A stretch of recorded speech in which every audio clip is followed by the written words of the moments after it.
We on. All right, shalom. Most High in Christ bless everybody. I'm Brother Raphael. To my right, I'm Brother Anab. to my left, Brother Jacob. Today's topic is called Columbus Day. The iniquities of their fathers. One thing our people have to understand is, number one, we're going to find out, did Columbus really discover America? Okay? And you know, it's funny because we can use common sense here. Let's use common sense. All right? That's like me saying, I'm going to use myself for example. That's like me saying, I come to your house, right? You live at your house. I say, I discovered your house, but you live in there, right? Right. And I tell everybody, and I glorify it. Oh, I just discovered his house. I took your house from you. And what I do, not only do I take your house, I put you in the basement. like the reservations they put the indigenous people on. Same mindset. And you still pay rent though. You discovered this land, right? Meanwhile, you're at war with the people that was there. You're at war with the people that's there, but you discovered it though, right? And they've been telling us that lie, even in the history books. They haven't read the right history books though. Right. With primary sources, because that's what we're going to hit you with today. Because you so-called blacks and you so-called Hispanics, especially you Hispanics, you need to pay attention to this class. Because a lot of brothers, and that's another thing too, the blacks and the Hispanics are the modern Israelites, straight up, okay? And we have research to prove that. For some of you cronies out there who keep saying the chart, understand it's an enzyme, okay? And what that does, it identifies who our people are. That's why we are commanded to use that. If you don't want to believe in it, that's up to you, okay? That means you don't have the Spirit of Christ on you anyway. And the bottom line is, we're going to prove some points, some valid points that coincides with the Holy Scriptures. And that's what we must do. It's about finding truth, right? Okay, that's what it's about. That's why when Christ says this, go to the book of St. John, chapter 8, verse 20. I mean, John 30, 8 and 32, I'm sorry. St. John 8 and 32, I was getting above myself. You know I want Isaiah 20 as well. But go to the book of St. John, chapter 8 and verse 32, because one thing about it, brothers and sisters, we're about truth, okay? This is a truth campaign, not a hate campaign. Right. We're about research, scholarship, coupled with the scriptures. We have to come to the knowledge of who we are, because the problem is a lot of our people are lost, okay? We are lost in the silly ideologies of man. That's the problem right there. Right. Our people don't want to do no research at all. They just take things face value. And what we want to do is take you on a journey through the scriptures and just pray that you come to some understanding. That's all we can do with that. Send up the prayers, ask the Most High for more vision, for understanding the scriptures, okay? Make sure you have your Bible, your pens, your papers. Make sure you have your Apocrypha, because we're going to go over the Apocrypha, something that was used during the Spanish Inquisition. We're going to find out, okay? Now, let's go to the book of St. John, chapter 8, verse 32, bro. The book of St. John, chapter 8 and verse 32. Okay. And ye shall know the truth. Christ says, and ye shall know the truth. What is the truth? The truth is keeping commandments in the faith of Christ. That's simple as an Israelite. And well, you have to repent, okay? Keep commandments, repent. And you have to understand something. He says you should know the truth. The truth of the matter is, the sisters, the so-called blacks and the so-called Hispanics whose fathers are Negroid and Indian descent, we are the biblical Israelites, straight up, okay? Read on, bro. And ye shall know the truth, and the truth shall make you free. The truth should make you free. It should free your mind of all the nonsense. Because once you come to the knowledge of who you are, then you see past the lies that's being portrayed out there. You know, the movies they put out. Those movies are designed to mess your mind up. That's why they call it tell-lie vision. It tells lies, okay? And you have to be able to filter it through the scriptures and see what they really are pushing out here. Okay, they're pushing a lot of nonsense out here. And our people, we fall for it because we're in a childlike state. You know, when a child, someone tells a child to believe in Santa Claus, they just believe it. Right. tell a child to believe in whatever, they just believe. They don't say, well, let me see if Santa Claus really is real. Let me stay up and see if he really comes through the chimney. Some of y'all don't even have chimneys. But Dad, we're on the chimney. Yeah. Get out of my face. Right, exactly. So, but I'm saying that's how we are. We are in this childlike state. Right.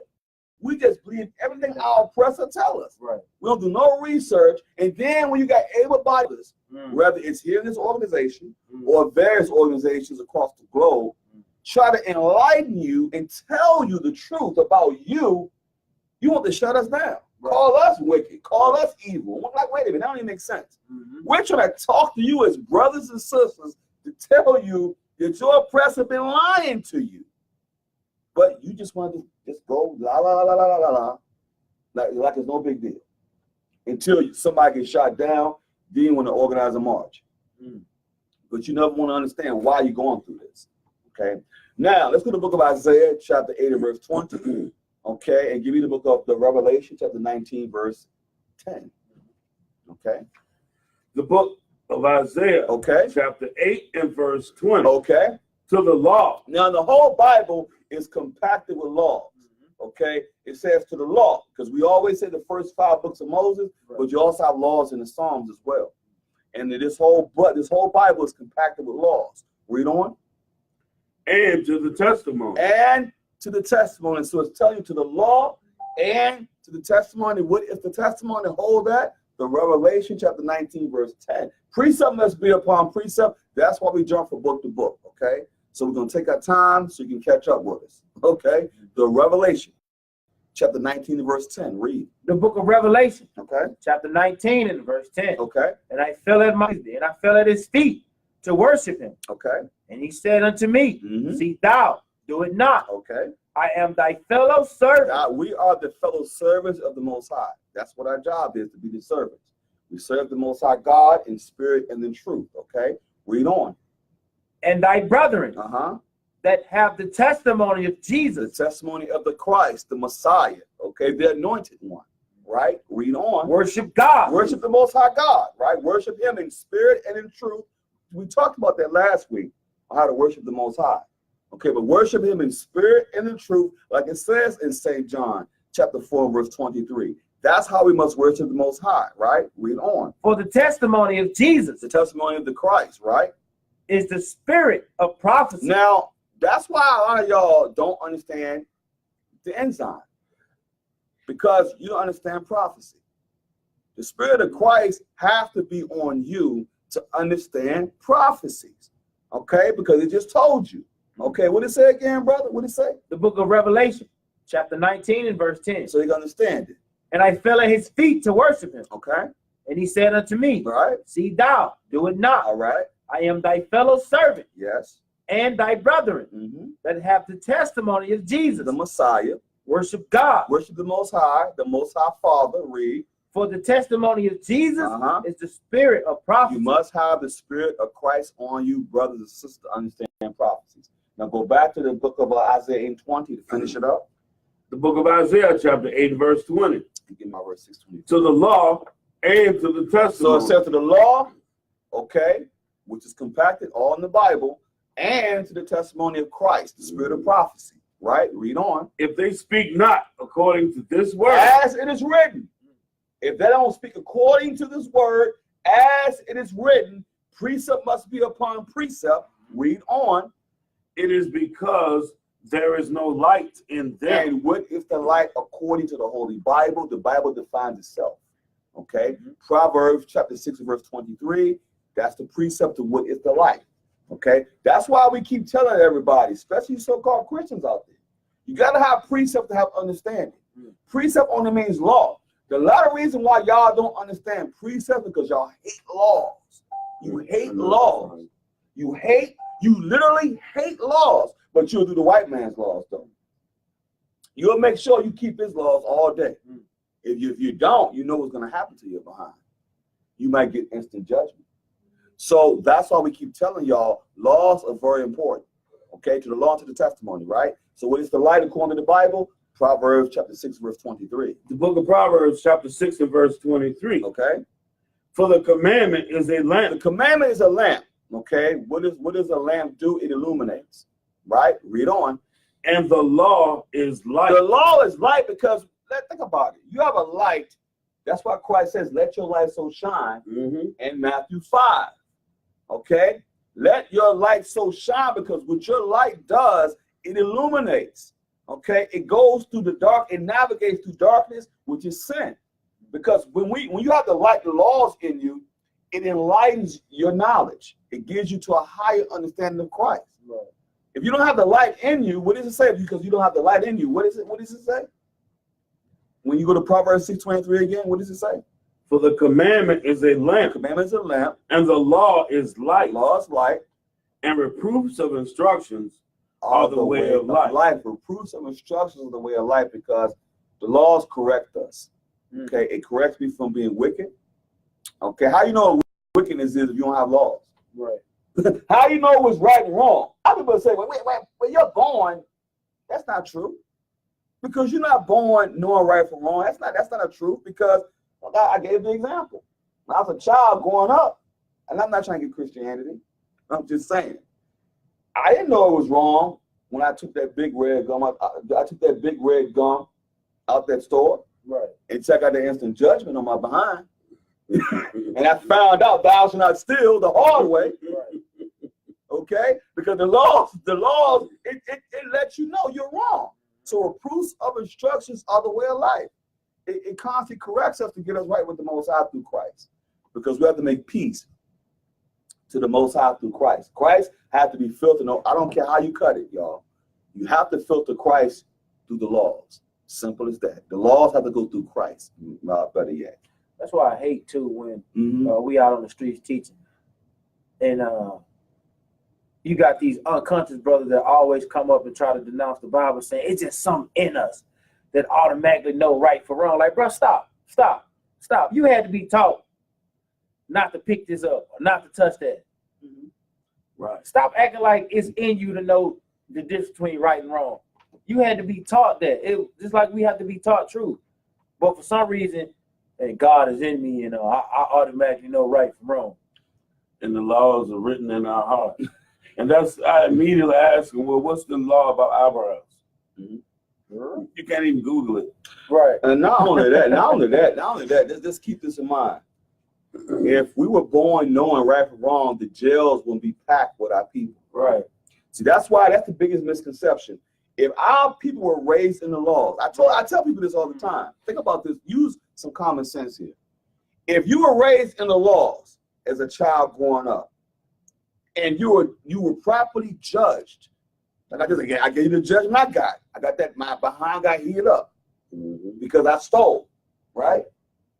And when I stole something, let's say my mother never did nothing. Let's say I never got that spanking, right? I probably would have went through a life of crime. Thinking I could do whatever I want to do because I ain't getting no judgment. So when you tell a bunch of lawless people, which our people are, listen, you do whatever you want. Jesus loves you. He paid the price already. It's done. You keep doing that, what do you think is going to happen eventually? That's why the jails are packed. I mean, yeah, some of our people are innocent because it's an unrighteous judgment. Right. I will say that. I'm not saying all our people are guilty. But what I am saying is, according to the Holy Bible, we have to keep commandments in the faith of Christ. That's why we're in the condition that we're in today. Right. Simple as that, y'all. Case in point. Now, like I said, let's get back to the topic. I don't want to get off topic. Columbus Day, the iniquities of their fathers. Okay. What we want to do right now, brothers and sisters, let's go to some scholarship first. I normally don't do this, but we're going to keep the party going. All right. Now, let's go to the scholarship first. Let's go to the primary source. Okay, because we have to show scholarship and we'll go to the scriptures. The couple together, right? And like I just was just pointing out earlier, our people have been miseducated. Right. They tell us certain things. George Washington couldn't tell a lie. They run with that madness. They tell you Abraham Lincoln freed the slaves. They run with that madness. You see how we've been conditioned to believe lies, and we don't never want to take time and say, wait a minute. Let's find out this Right. truth to this. They turned Pocahontas and John Smith into Right. a love story. Yeah, exactly. Exactly. When this man was a damn savage. Straight rape. Okay, raped the 12-year-old girl. But they turned into a love story. Same with Thomas Jefferson, messing with Sally Hemings. Right. Girl, she was 13 years, that's pedophilia. But they take it and romanticize it, and we fall for it. Just like they doing today. Exactly. What do they call it? Pedophilia. Mm-hmm. What is it? The LGBT? They had the pedophilia part on it now. Like, yeah. You can't tell a 8-year-old that Mm-hmm. they don't love this grown man. Like, come on. Mm-hmm. The devil saw you who he is. And it's confusion. Right. It's straight confusion. And it's been done before. Ain't nothing new, it's nothing new under the sun. Right. Okay. That lewd spirit is still here.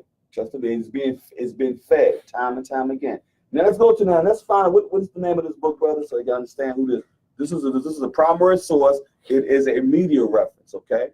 This is an indigenous people's history of the United States, and it's by Roxanne Dunbar Ortiz. All right. Great author. Okay. Now, first, we're going to page 3. Okay. And it reads, bottom paragraph, it reads, in the United States, the founding and development of the Anglo-American settler state involves a narrative about Puritan settlers. Puritans. Sound familiar, huh? Okay. Mm-hmm. Puritan settlers. Pay attention. Yeah, we got a book on them too. Pay attention.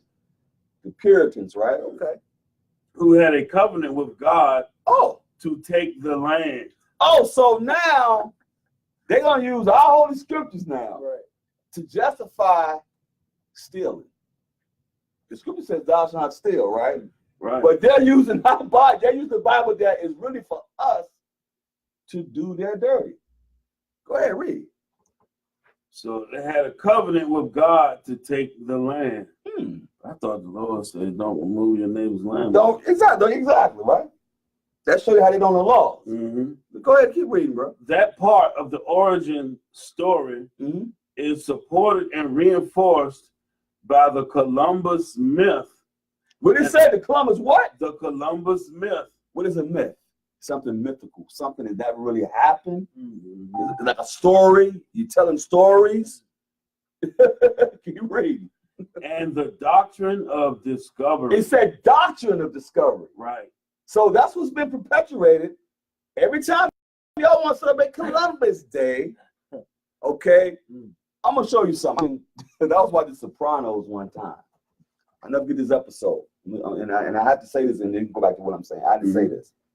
They're portrayed as Italians. Columbus is an Italian. Still Esau. Right.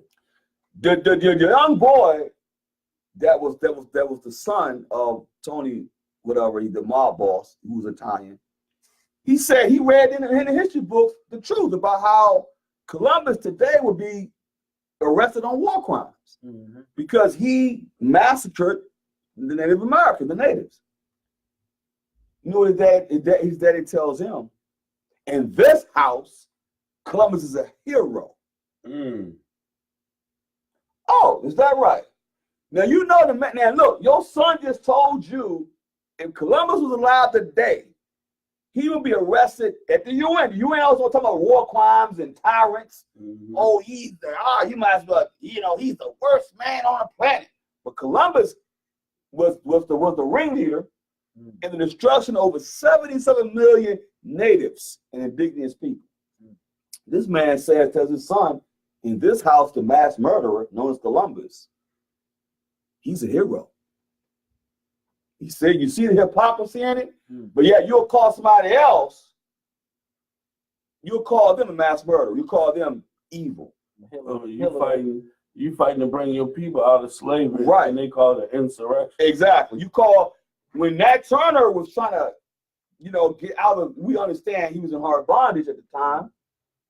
For what they've been doing to us, you vilify him and say that, oh, he killed innocent children. But you fed our children to alligators, though. Right. Because in their mind, we're niggas. We're spicks. They don't give a damn about us, but we supposed to care about them. Oh, okay. Well, read on, brother. I don't want to get off topic. I just had to bring it out.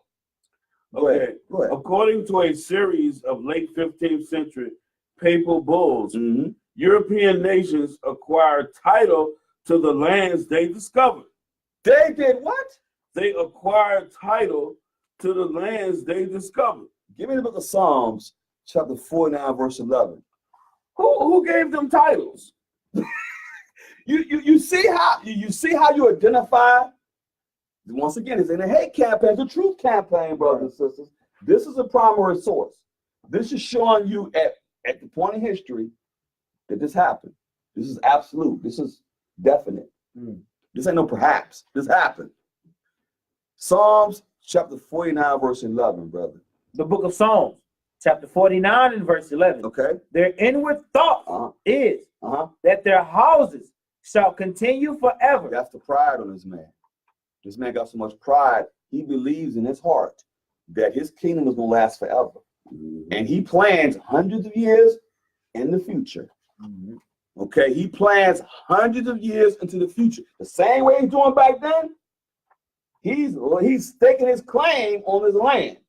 And when he takes it, he names it after his own names.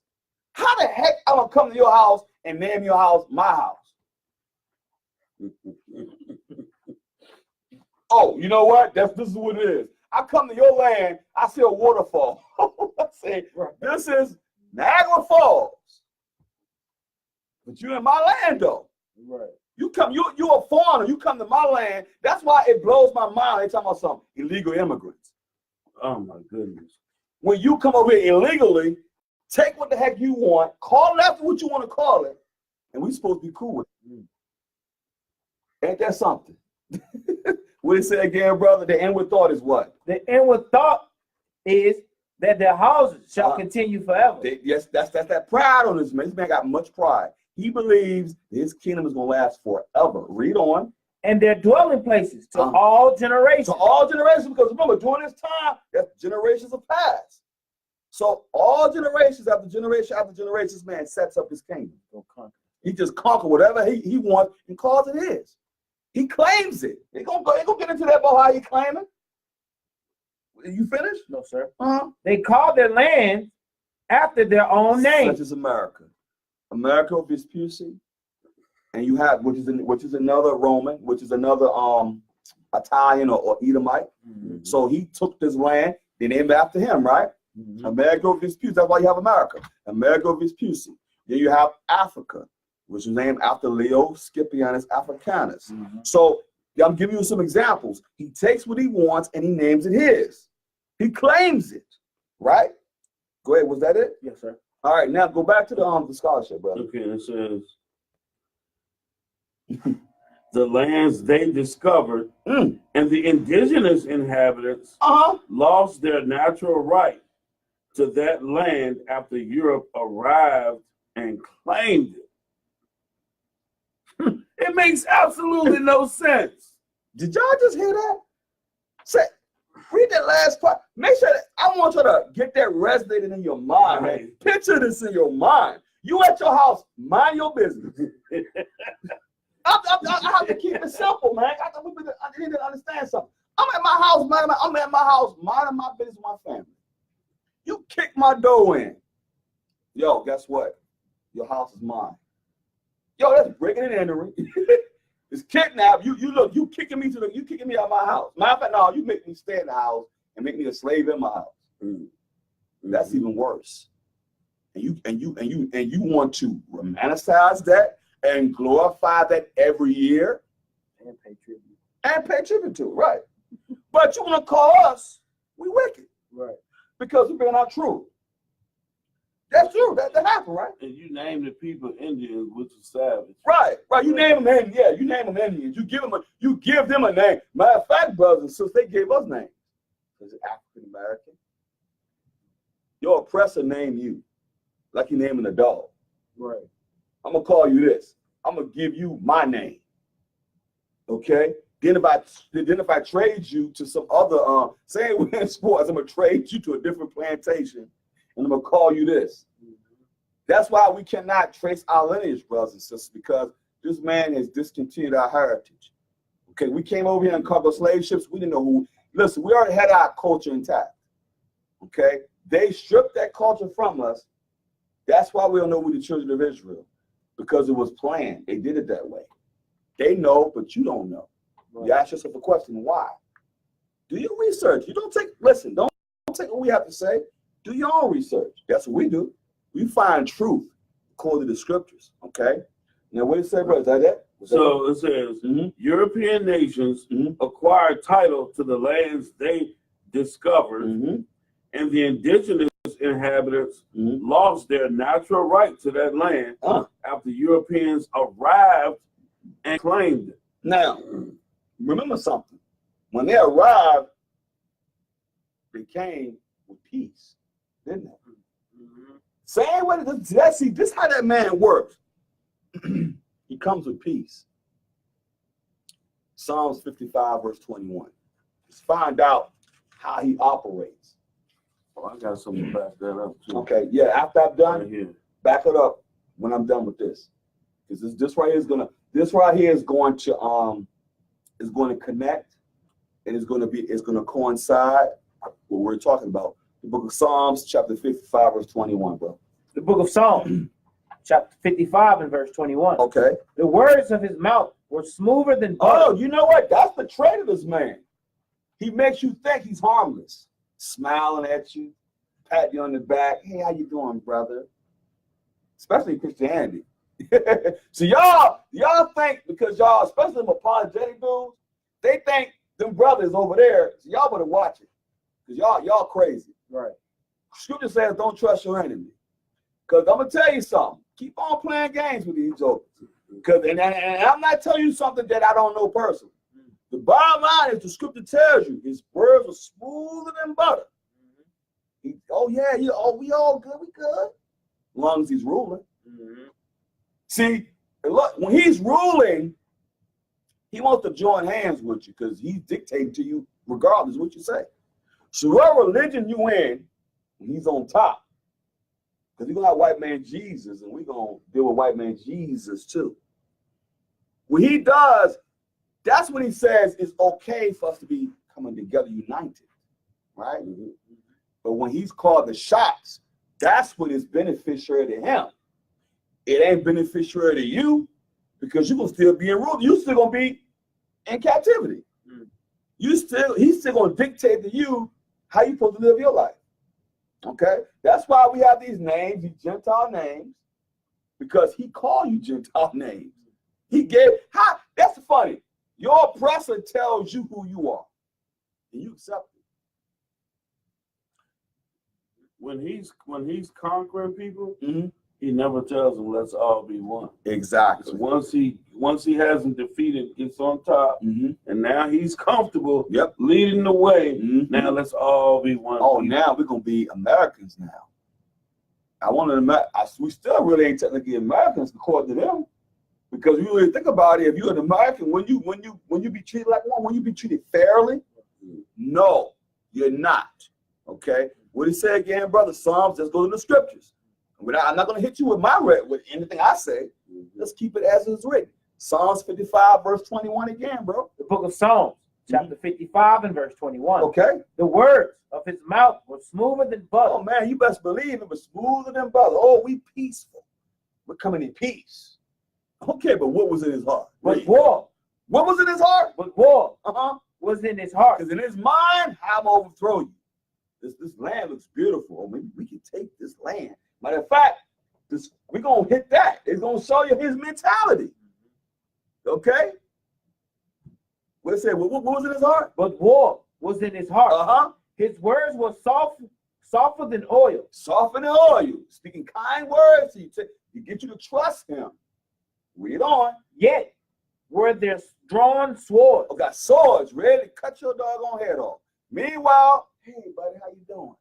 How you doing, buddy? How are you? How are you? But meanwhile, yeah, wait till we get him. Get the drops on. Look at drops on. Mm-hmm.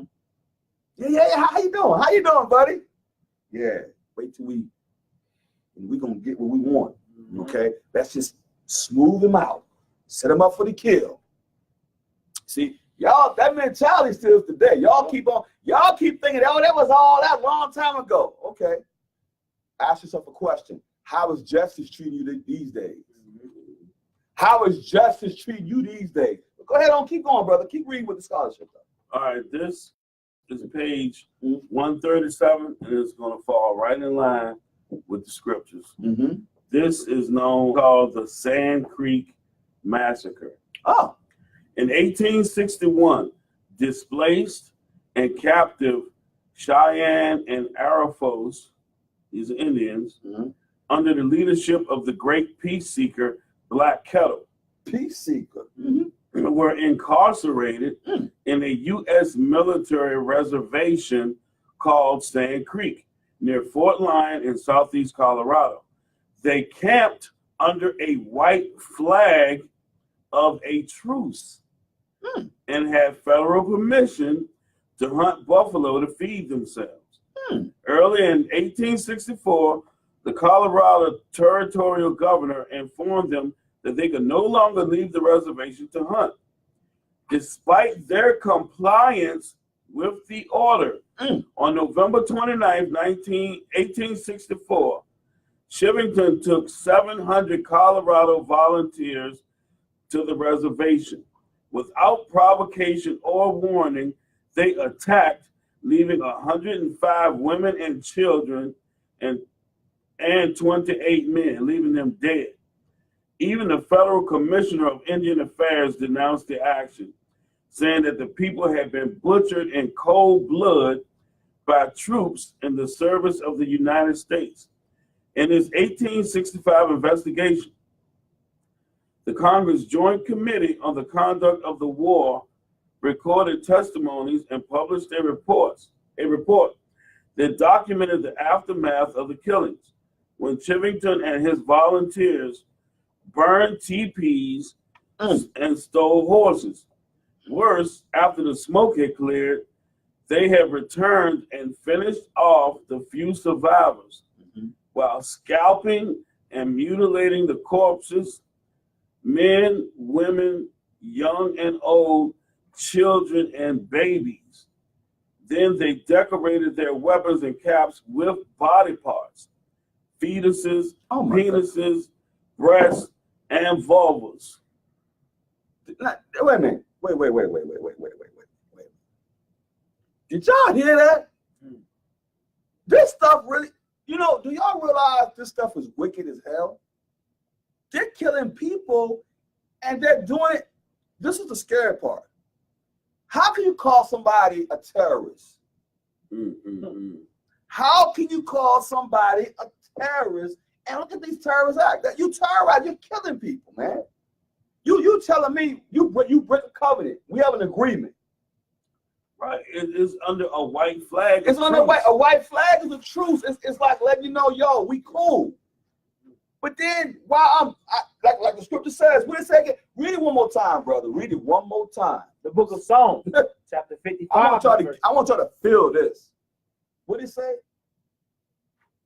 The book of Psalms, chapter 55 and verse 21. Right. The words of his mouth was smoother than butter. Same way. How's it smoother than butter? By making truces, by making covenants, making agreements, treaties. Because your words are smoother than butter. You're saying, okay, we're gonna have a treaty. All right? Let's cease fire. We don't have that going on. Right. But as soon as I gain your trust, read on. But war was in his heart. But war in your heart, because you're already thinking in your mind, we're gonna hit him with the okie doke, make them think we cool, and then get him because now I'm not expecting it. That's wicked. That's wicked as hell. Okay? Read on. His words were softer than oil. Because how is it softer than oil? Because like I said before, you give us a treaty, something that's written in paper now. It's an agreement, a contract, okay? I'm not going to attack you. But then you break your own contract and you kill innocent people and children. But yet, you want to sit there and talk about everybody else, how wicked they are when they do it. But they're no different, okay? Listen, it ain't a hate campaign, it's a truth campaign. I'm going to keep saying it to the day I die. We're not in here to push no hatred. But what we're pushing is pure truth. And if you don't like truth and you love lies, then shame on you. Because these real people have died, man. And people are still dying today. Look at what happened to Native Americans up there in, what is it, Iowa? With the pipeline up there. Oh, yeah. Okay, that stuff's still going on today. This ain't something that just happened. This stuff's still going on. They're still killing our brothers. Those are our brothers up there. Okay, for some of you naysayers, the Hispanics are our brothers. I don't give a damn how you cut it. Right. Because the bottom line is we're getting tired of people keep on trying to say, oh, you know what? The Hispanics aren't the Israelites. You're a damn lie. Because they're suffering the same way we're suffering. The curses. Yes. Suffering the curses. You can't get around it. You know, and it's a shame how our people don't pay attention to stuff, man. Okay, we're not making this stuff up. This stuff really happened. Okay, read on, brother. Was that it? Yeah, that was it on that part. That's on that part? Okay, now, when I read that particular part, let me tell y'all something. Go to this, right, because I'm going to pull some scriptures out of this. Go to this primary source, because we pulling scriptures out of this too, as a matter of fact. Just let them know what this is. This is another primary source. It's a media reference, okay? This book is called Many Europes. Right. Okay. Choice and Chance in Western Civilization. See that? In Western civilization, right? Okay. That's fine. Let's read about Columbus. I think the elder's going to put the link He's going to put the link up there. here to these pictures. Yeah, okay. Okay. All right, let's read. We're gonna take some time to read this. And we're gonna hit scriptures too. So just bear with us. Okay, go ahead, brother. All right, so the page is 368 under the title To the Americas. The impact of Columbus landing would not be felt immediately, but after October 1492, the lives of Europeans and indigenous Americans. Stop right there. That's why they celebrate in October every year. They commemorating when he came. In 1492 in October. That's why tomorrow they're gonna observe it. You see that? Observe a mass murderer. Right? Ain't that something? Read on. The lives of Europeans and indigenous Americans were never to be quite the same. We have only Columbus' fragmentary accounts of these first encounters between Europeans and Native Americans. The Taino people. Oh, the Tainos. Who the Tainos would be? The Hispanics. Latinos. Right? The what they call them again? The Taino. The Tainos. Go ahead. People whom the Spanish encountered in the Bahamas showed no hostility. See, they showed no hostility, right? Go ahead. And Columbus described them as beautiful, brown, naked. What they look like? Beautiful, brown. They was brown before they came in and raped them. That's why I have our Hispanics looking like they could pass for Caucasian. Because they were brown, but he came in, what do they do? Like they always do. Mix their seed. Profane. Exactly. Go ahead on. Read. Naked and poor. He thought that they had a temperament and nature that would make them ideal servants. Ideal what? Servants. So you mean to tell me to Hispanics? Keep on going, brother. Keep reading. It gets better. Ideal servants to Europeans. He also believed that it would be easy to convert them to Christianity. To what? To Christianity. Oh, okay. Read. Because in his eyes, they lacked any religion. Any religion. You see, in his eyes now. He don't care about their culture. Because you best believe our people had culture. Right. Before they came and took their culture from them. They believe in their mind the same way they think now. They think the same way. They think their way is right. You're a savage because I don't think like them. Right? Okay, go ahead. Good reading, bro. Today, we know that the Taino means good or noble in their own language. Dominated the Caribbean region. 5 of their kingdoms stretched throughout the region. The Taino were farmers growing growing manioc, cassava, and fierce warriors who had a long-standing rivalry Brave lords. They were fierce warriors. Read on. who had a long-standing rivalry with the Carib peoples of South America. Because you were dealing with some of those Japhites. They was fighting the Japhites over there. Okay? They was constantly warring with them. Read on. And the Lesser Antilles. Lesser Antilles, because it's showing you, when we read in Second Ezra, it's going to show you how Columbus used that roadmap to find out there were people already over here. Read on. They had a complex religious and ceremonial life. Oh, it was complex to them. Read on. But it says they had a complex religious and ceremonial life based on ancestral gods. Keep going. And a highly organized matrilineal society. None of their traditions would have been recognizable to the Europeans, who saw them as simple, childlike, and lacking in sophistication. Only 2 days after he made landfall, Columbus boasted that he could conquer the entire population. What? He boasted. Listen, does that sound like a man coming in peace? Like I said, his words are smoother than butter. He boasted what? Columbus boasted that he could conquer the entire population. He didn't say come little one. He said, I'm going to conquer. There's a difference. You are living at your house, I'm going to conquer your house. That's the mentality this man got. Read on. He could conquer the entire population with a force of only 50 men and govern them as he wished. See? And now you want to make them your slaves. Now I'm going to govern them. That's another word. You want to govern them as you wish. Read on. In other words, let's all be one people. Exactly. That's that man's mentality and has never changed. Read on. Columbus spent the next 6 months sailing around the Caribbean, exploring not only the Bahamas, but the islands that we now call Hispaniola. The island divided today between the Dominican Republic and Haiti and Cuba.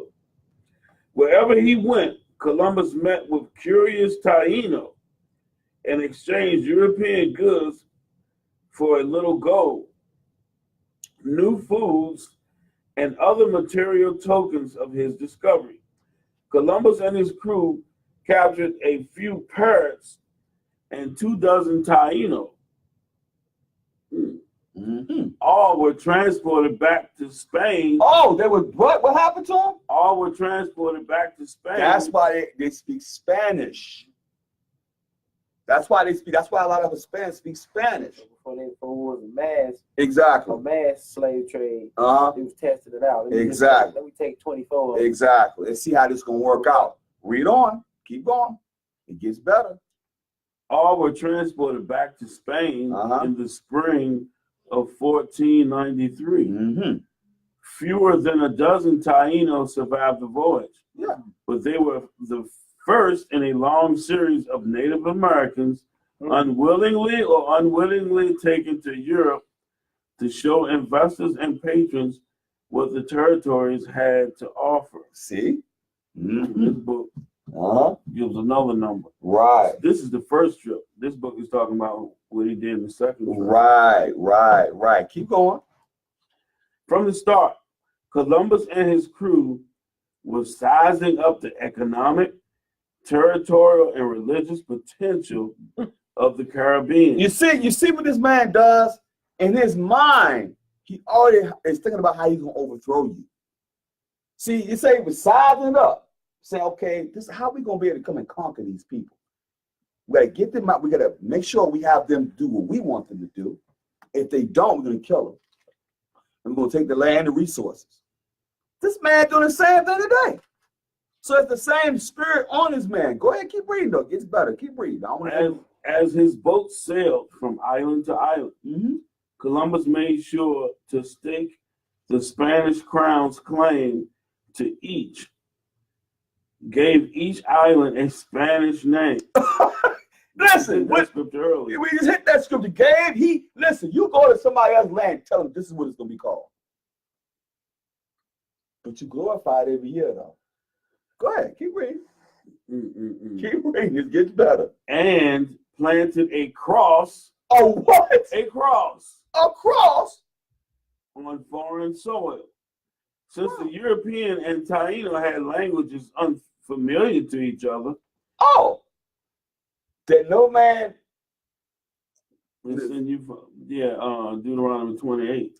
Matter of fact, hold that. Give me Baruch 4:15. I'll show you something. This is in the Bible, y'all. And Deuteronomy 28:49. Matter of fact, we're going to hit that first. Get Deuteronomy 28:49 first, and then give me Baruch 4:15. Give me Deuteronomy 28:49-50, and then give me Baruch 4:15.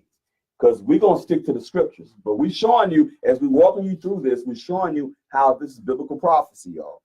How history, it coincides with the Bible. All right? The book of Deuteronomy, chapter 28, and verse 49. Okay. The Lord shall bring a nation against thee from far. From afar. But what happened? Where did Columbus come from? From afar. From the eastern hemisphere to the western hemisphere, right? To the Caribbeans first, right? Read on. From the end of the earth. From the end of the earth, right?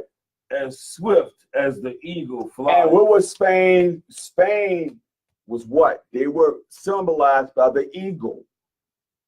As swift as the eagle flieth, right? That's this man. That's how you trace Esau, because his rulership has always been marked by the eagle.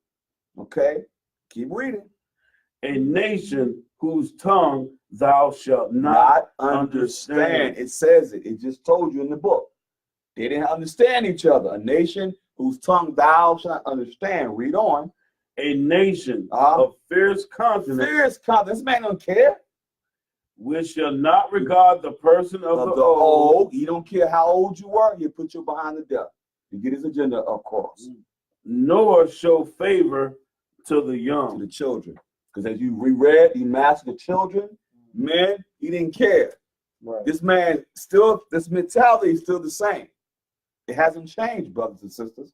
Because you see how it is without people that get shot down the streets. Tamir Rice was what, 12 years old? They ain't give a damn. They shot him on arrival. Okay? I don't know if y'all know who Eleanor Bumpers is, but in New York, in their 80s, and you can Google this, the cops went into her apartment wrongfully, killed the sister. It was an older lady. Her name was Eleanor Bumpers. Killed her. She's an old woman. Nobody went to jail for that. So they don't regard the young children or the old people. They ain't regard. They don't give a damn. Okay? Was that it, brother? Yeah, that was it on that. Now go to Baruch 4:15.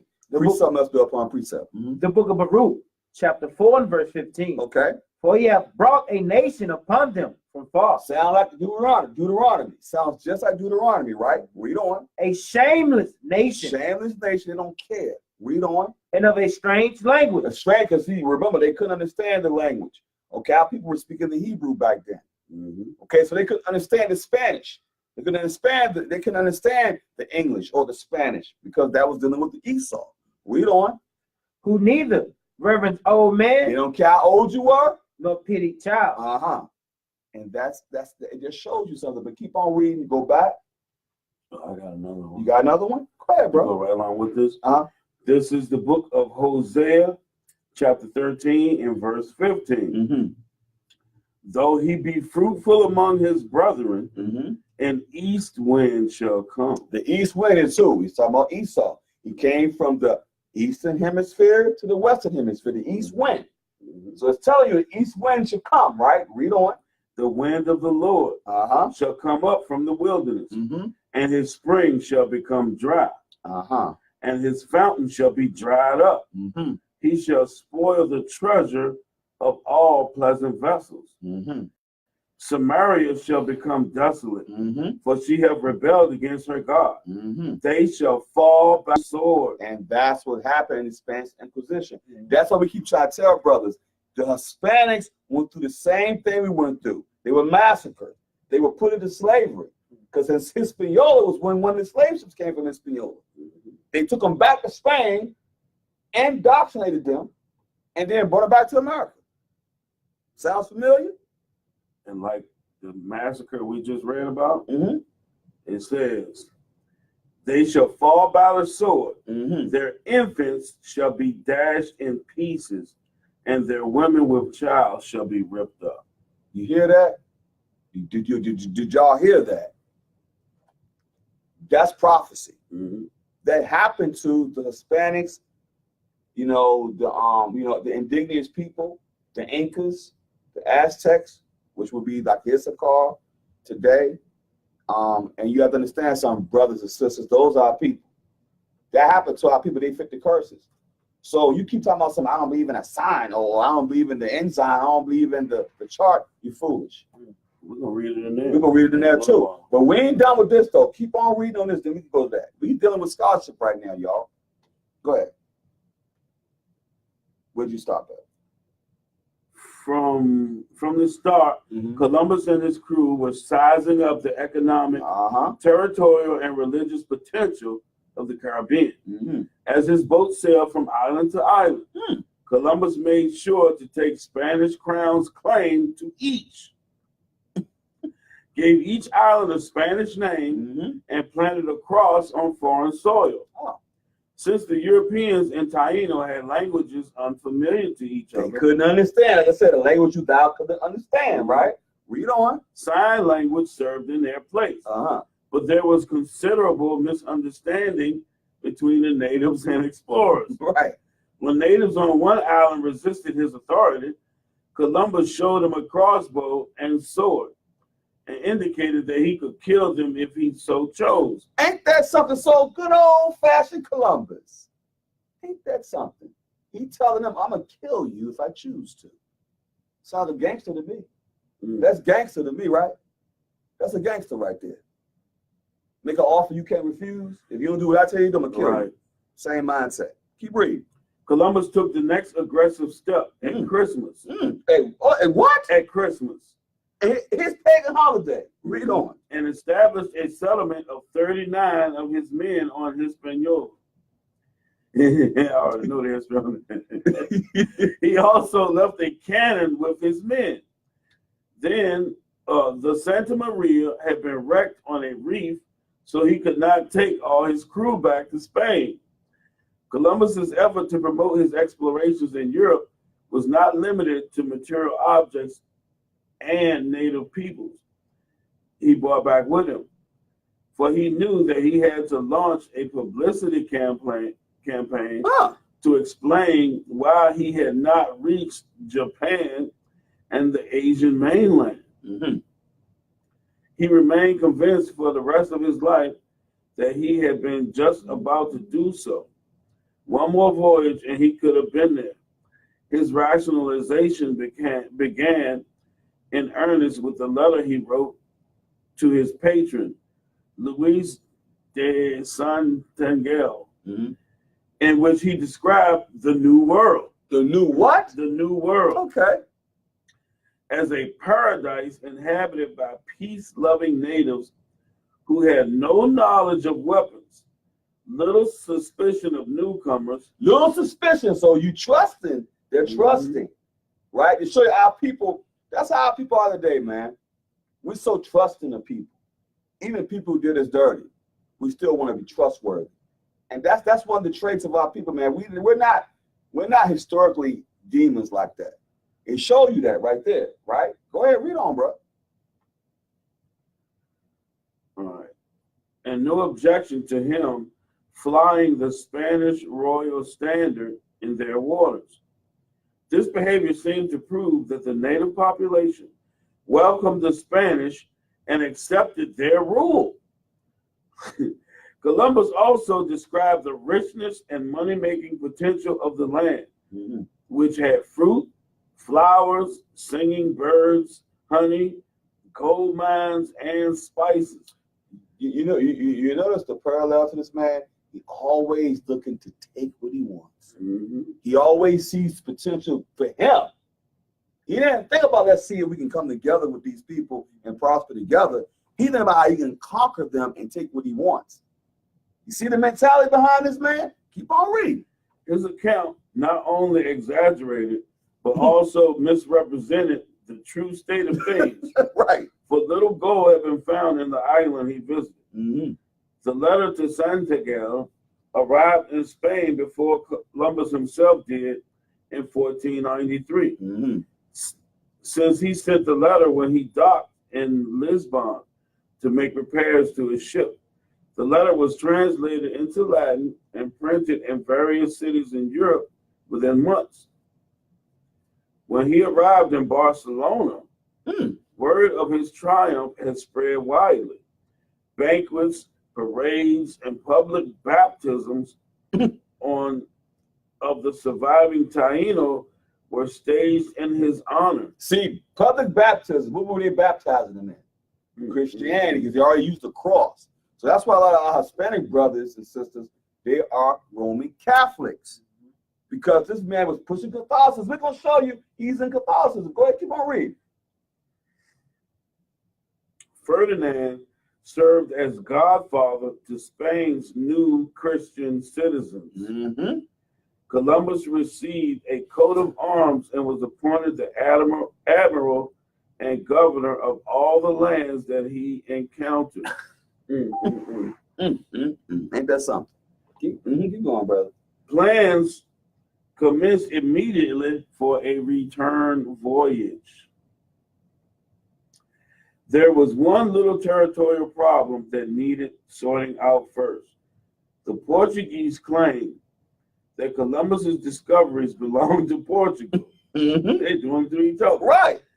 Ferdinand and Isabella submitted the question to the Pope, who in May 1493,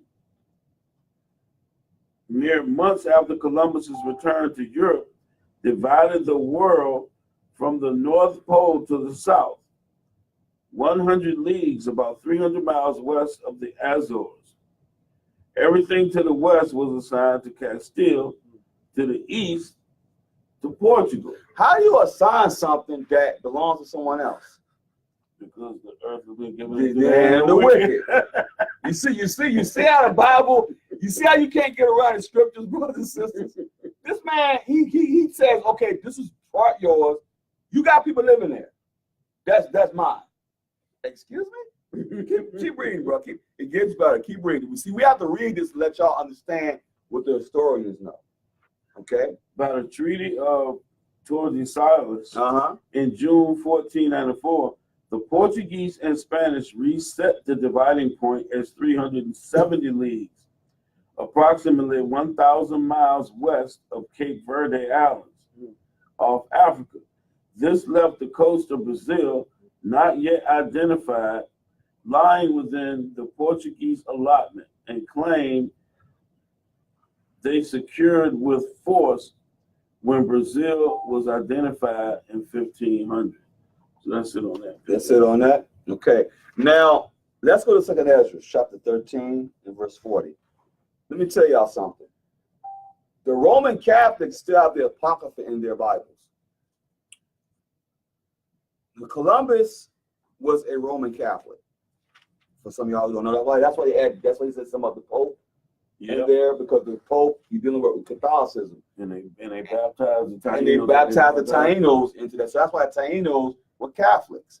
Because the Pope, basically, his Bible has the Apocrypha in it.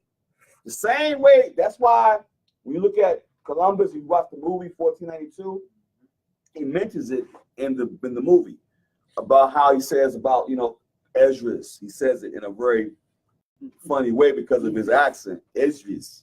He says it like that. But we know what he's talking about. He's referring to the scripture right here. 2nd Ezra chapter 13, verse 40. The book of 2nd Ezra, chapter 13 and verse 40. Okay. Those are the 10 tribes which were carried away prisoners out of their own land in the time of Hosea, the king, whom Salmanassar, the king of Assyria, led away captive. Because at the time we were in the Assyrian captivity, 722 BC. Okay, Salmanassar the king, that was during that time. That's when, as we know, the Hispanics, the Northern Kingdom, was in that captivity. Read on. And he carried them over the waters. And so came they into another land. Okay. But they took this counsel among themselves. Okay. That they would leave the multitude of the heathen. All right. And go forth into a further country where never mankind dwelt. Well, that's what Columbus read. Columbus understood. He said, "Oh, wait a minute. They're going to a land where never mankind dwelt." Read on. That they might keep their statutes. Because initially, our brothers and sisters wanted to keep the commandments. Initially, that was the plan. Go to this land where never mankind dwelt, which is what you would know today as the Caribbean. Because it tells you how he came through the Caribbean and he worked his way all the way up. Okay. Letter back to that lady saying the New World. Right, the New World. So that's where never mankind dwelt. The Lesser Antilles, all these the Caribbeans during that particular era. Read on. Which they never kept in their own land. Verse 43. And they entered into Euphrates. He's telling you how they entered through Euphrates. That's how he understood the trade routes. That's how he understood how to come through that particular land to come over here. Read on. By the narrow passage of the river. For the Most High then showed signs for them. Right. And held still the flood till they were passed over. Verse 45. For through that country there was a great way to go. A great way to go. Read on. Namely, of a year and a half. He's even telling you how long it took. So that's why Columbus was able to understand, wait a minute, it would take me this time. I had to have this much food and so forth. He understood how to prepare for it because Second Ezra told him. Read on. In the same region, it's called Asherah. When you look at Asherah and you look at it, it's going to show you the Caribbeans. Okay, that's why we don't want it. That's why brothers have to be careful. Don't just say America. Right. Because scholars will actually try to get you with that. So understand you're dealing with the Caribbeans, the upper Lesser Antilles during that time, during that period. That's where that's where you get the Taínos was down there as well, and that's what was going on during that time. The Arawak Indians too. That's what they were called. What else you have, brother? So back to an indigenous people's history of the United States, and we're going to basically just go over some more quickly about Columbus. So this is mainly dealing with his return. Okay. So this is page 42 under Gold Fever. The story is well known. In 1492, Columbus sailed with 3 ships on his first voyage at the behest of Ferdinand, King of Aragon, and Isabella, Queen of Castile. The marriage of Ferdinand and Isabella in 1469 had led to the merger of their kingdoms into what would become the core of the Spanish state. Columbus planted a colony of 40 of his men on Hispaniola. Remember we read that in this book. Yes, we did. See, that's how you know the scholars know, right? That's a primary source. It's a media reference. Go ahead. Now the Dominican Republic and Haiti, and returned to Spain with indigenous slaves and gold. What were they? Indigenous slaves. How you indigenous slave? So they were slaves. So the Spanish were slaves. Read on, brother. Gold. In 1493, Columbus returned to the Caribbean with 17 ships, more than 1,000 men and supplies. He found that the men that he left on his first trip had subsequently been killed by the indigenous inhabitants. Better believe it. After planting another settlement, right, Columbus returned to Spain the second time with 400 Arawak slaves. With 400, now you bring more of our people over there this time. That's why they speak Spanish, because he brought them back over to Spain. And he conquered them and brainwashed them and gave them Christianity. To show you how strategic they is too. Right. Because he took those first dozen over there, a couple dozen, to warm them up to the thought. Right. See, look, they're accepted to our culture. Right. You know, they can do this, this, and that. Okay, yeah, you know, they seem pretty cool. Now, bam, here with the 400. Now, everybody can have their own slave. Exactly. Everybody can have some. You ain't got to work. You ain't got to paint that house. Get them to do it. Get them to do it. Exactly. Same way. Same way they do to our brothers and sisters today. The Hispanics do the same to the Hispanics today. Yep.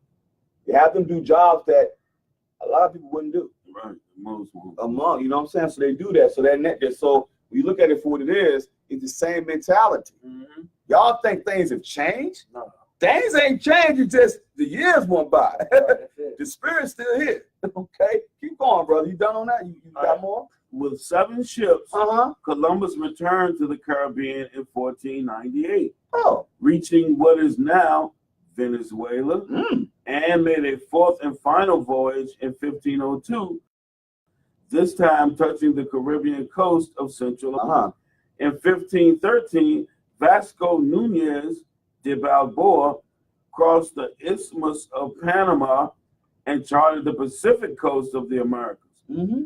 Juan Ponce de Leon Leon. claimed the Florida Peninsula for Spain in 1513. Yeah, they just going around just claiming stuff, right? This mine, this mine, this mine. I'm claiming this. Come on, man. In 1521, Right. following a 3-year bloodbath. A 3-year bloodbath. This man was doing some serious killing. Right. They had metal. Right. They had iron weapons. They had gunpowder, because gunpowder was already. They had musket guns. They had cannons. They was already advanced in warfare. This man's a warlord. He always gonna take whatever he wants. He don't ask for nothing. Right. He's showing it. Right. They're going up and down the door. They go up and down the Caribbean. This mine. That's mine. That's mine. That's why it says a 3-year A bloodbath. 3-year bloodbath. Spare not the sword. Spare not the sword in vain, bro. Right. This man bravely the sword in vain. This man, when he wants something, he take what he wants. That's right. A hostile takeover is what he calls it. Go ahead, keep going, brother. Following a 3-year bloodbath and overthrow Uh-huh. of the Aztecs. The Aztecs, you're dealing with the Aztecs are what we know today is Issachar. The Aztecs. Keep going. Keep going. Hernando Cortez proclaimed Mexico as New Spain. That's why he's speaking Spanish in Mexico. Mm-hmm. Because he took Spanish and forced it on the people. Mm-hmm. The same, he always does it. The same way he did with us. Force English upon us. That's why we speak in English, brothers. That's why we keep tell brothers, stop focusing on the Hebrew. Okay? Because it don't make no difference. You speak in Hebrew, I'm speaking English. Man, we have to be able to understand each other. So I'm not saying don't learn it, but don't push that thing like it's a doctrine, man. Keep reading, bro. Mm-hmm. Keep reading. Hernando Cortez proclaimed Mexico as New Spain. He proclaimed it. So he taking the land and said, yo, this is New Spain right here. Parallel with the crushing of Mexican resistance were Ferdinand Magellan's explorations and charting of the Atlantic coast of the South American continent, followed by Spanish wars against the Inca nation. Incas still out there. Incas and the Aztecs still dealing with our nation. That's our people, y'all. Read. In both Mexico and Peru, the conquistadors confiscated elaborate artwork and Just statuary. pilfering. Just taking what you want. You listen, man. This man's wicked as hell. He still does it today. He goes to countries and take what he wants and sets up his own governments. That's why you see a lot of artwork, Right. Edomite European houses. Exactly. You see all They artwork. take all they steal and they want to call us thieves. They stealing countries, stealing things on a higher level. Right. The highest level there is. Right. And you still a candy bar. Right. You still a kid. They want to give you 25 to life for going to a liquor store, robbing a liquor store. But they taking your very existence. Keep going, brother. The conquistadors confiscated elaborate artwork. Confiscate, stole. They stole it. Read on. And statuary made of gold and silver to be melted down for use as money. As money, currency. But our people's primitive. Our people's primitive, right? We had a gold statue. Come on. Right. Right. During the same period, the Portuguese laid waste to what is today Brazil and began. That's why they speak in Portuguese in Brazil. Now you understand, when they conquer lands, they put their language and their customs on you. And you become, they make you what they want to be. They want to make you what they want to make you because you're a slave now. Right? Read on. and began a thriving slave trade. Begin a thriving slave trade now. Go ahead. That will funnel millions of enslaved Africans to South America. Then they come to get us now. Beginning the lucrative Atlantic slave trade. You see how it all ties up, brothers? So y'all keep saying the Hispanics are not our brothers. You're crazy. They just told you. It kicked off the Atlantic slave trade. They had practice. It never stopped. Once it started in 1492. Right. We were just reading it 15 something. Right. It never stopped. And once it started that, you think in 1600 the plans was already been formed Right. for us to come get them. Right. Now we finna go get them. Right. This man thinks hundreds of years in the future, y'all. And it all started with Christopher Columbus. Right. And they're going to celebrate this bastard tomorrow. But we gonna sit here and be like, oh, it don't matter. It was a long time ago. Let's let bygones be bygones. But guess what? We're not letting bygones, and the Most High definitely let bygones be bygones. Give me Deuteronomy, chapter 32 and verse 7. See, it's gonna be some payback now. Because see, the problem, we can talk about the problems all day. But let's deal with future prophecy. So this man has to pay for the bloodshed that he's done. Okay? Matter of fact, before you even go there, go to Exodus 21:16 and then give me Deuteronomy 32 and 7 for a second, brother. Give me that first. Because I hear what the Bible have to say. See, we're not going to hit you with our rhetoric or our understanding. We're going to hit you with thus said the Lord God. So let's go to the book of Exodus 21:16, brother. Let's find out the judgment for the crimes. The book, Exodus chapter 21 and verse 16. And he that stealeth a man. Oh, didn't they? When you steal something, it ain't yours. If you steal of a man, when you have made him a slave. Read on. And selleth him. And you sell him, because the slave trade, because that's what you do. You sell him, you take him against his will, and you sell him to the highest bidder. That's a slave, right? Right. Read. Or if he be found in his hand. Yeah, we was in his possession. We still are. We still are. Right. We still slaves. Read. He shall surely be put to death. What the Bible say? He shall surely be put to death. That's what the word of God says. We didn't say that. We just reading what the Bible says. Thus said the Lord. I guess that crushes everybody gonna make the king. Exactly. You gonna deal with that too. Somebody got to die. But they want to forget though. Right. Deuteronomy 32 and 7, brother. The book of Deuteronomy, chapter 32 and verse 7. Okay. Remember the days of old. Remember the days of old. Remember the days of old, brothers and sisters. Keep reading. Consider the years of many generations. You see the generation that we started to find out more history? Consider the years of many generations, right? Read on. Ask thy father. Ask thy father. We asked our forefathers through the prophecies, our forefather Moses. And we asked our father Moses, read on. And he will show thee. He's going to show us through Deuteronomy 28, Leviticus. Show us through prophecies. Ask thy father, he will tell thee through the Holy Scriptures. Read on. Thy elders, and they will tell thee. That's right, the elders, and they should tell thee. Read on. Verse 8. Now he says, ask them, and they will tell thee. Now it was told, we will not forget. The same way they want to say they won't forget when things happen to their nation. We definitely can't forgive when things happen to our nation. They must pay for what they did. Okay? Now, here's the thing. Go to the book of Habakkuk, chapter 2. Because we still dealing with the nations. Because remember, if you still have a man, things must happen, right? Right.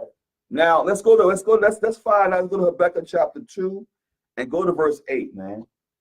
The book of Habakkuk, chapter 2 and verse 8. Right. Because thou hast spoiled many nations. They just showing you, thou hast spoiled many nations, conquered them, stole what they want, stole their lands, stole their culture.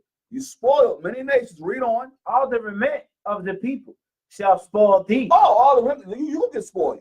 Payback gonna be something else. You best believe that. You got to pay for that, for the iniquities of your fathers. Read on. Because of men's blood, and for violence of the land. For violence of the land, because what they do, every time they went somewhere, it was violence, bloodbaths. They didn't come there with no intentions to be peaceful. Read on. Of the city, and of all that dwell therein. verse 9. Woe to him that covereth an evil covetousness. What does the Bible say? Woe. Woe means death and destruction to him. Because when you covet something, that means you take something that's not yours. That means your desire is to take such as the lands. You desire to take the lands and the riches, and you did that. You took that from the people, from our people. Plotted it from the beginning. Plotted from the beginning, right? To do what? An elaborate plan to build up this place. Read on. Woe to him that coveteth an evil covetousness to his house, that he may set his nest on high. Sounds familiar? Set his nest, because there's a movie coming out called The First Man. Oh, you think we didn't know about that, did you? No, he gonna be white. You best believe that. Set his nest on high, right? Okay, that's a prophecy that's been fulfilled already. The first man on the moon. He'll claim the moon now. See, he ain't happy with just the earth. Okay? He won't go to space and start claiming stuff now. That shows this man's mentality, y'all. Like I said, this ain't a hate campaign, it's a truth campaign. His mentality is to conquer. That's his mind, that's his mentality. Right. I'm conquering whatever I'm getting my hands on. And if you're in the way, I'm going to kill you. History already proves it. That's the spirit of a vagabond. Right, he don't care. I'm going to take what's mine. I'm going to take what I want. Right. I don't care what you say. I don't care how you feel. Right. I don't care about your kids. I don't care about the old folks. I'm going to take what I want. Right. And dare you to say something about it. Okay. Keep reading, bro. Keep reading.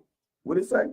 Woe unto them. Woe unto him that coveteth an evil covetousness to his house, that he may set his nest on high, that he may that he may be delivered from the power of evil. Verse 10. Thou hast consulted shame. Oh, consulted what? Shame. Because they're very shameful when we talk about their past. They don't want to talk about that whole, no, you did it. You enslaved us and you killed us and you took our lands.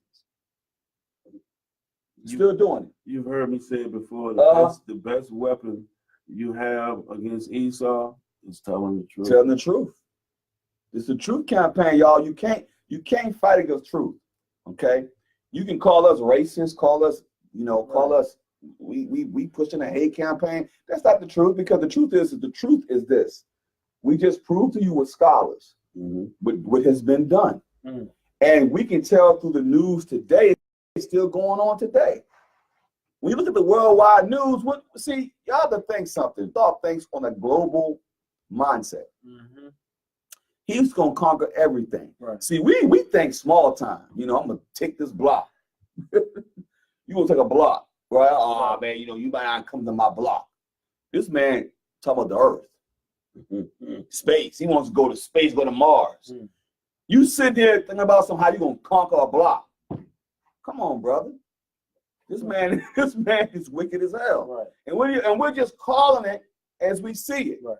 The history books prove what this man is. Right. Okay? And if you mad about that, shame on you. It's the truth. What's the famous the dude that was like, I came, I saw, I conquered. Yeah. They was living by that. You better believe it. I came, I saw, I conquered. You best believe he did it to the highest power.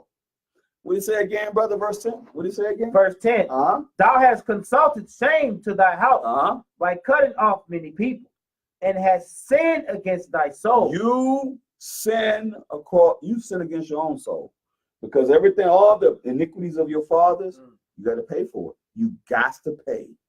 You got to pay for it. You need Zechariah. Matter of fact, almost Zechariah. The book of Isaiah 14:1. Because you got to pay. See, y'all have to pay for this, y'all.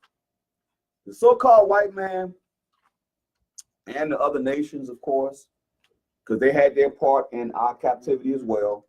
They still benefiting off it today. They all have to pay, because what they did, what they're still people is they're indoctrinating our people. And we're still being killed by other nations too.